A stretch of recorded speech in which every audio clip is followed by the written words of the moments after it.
চারিদিকে আগুন, রাষ্ট্রের হাতে লাঠি, হেলমেটের ভেতরে লুকানো মুখ, সব মিলিয়ে এক সভ্য নরক। মাঝখানে দাঁড়িয়ে একজন মানুষ, হাত ফাঁকা, বুক খোলা, পিঠে নেই কোনো অস্ত্র, আছে শুধু বিশ্বাস। লাঠি নামে, রক্ত নামে, কিন্তু সে নড়ে না, কারণ সে জানে ভয় মানুষকে মাটিতে শুইয়ে দেয়, আর ইমান মানুষকে দাঁড় করিয়ে রাখে। সে কাঁপে না, সে চিৎকার করে না, সে প্রতিরোধ করে না, সে শুধু সাক্ষ্য দেয়।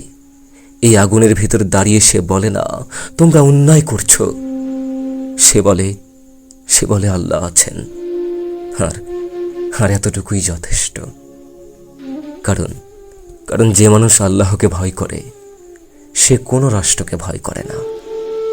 যে মানুষ আল্লাহকে সাক্ষী রাখে তার নীরবতাই হয়ে ওঠে সবচেয়ে ভয়ঙ্কর প্রতিবাদ।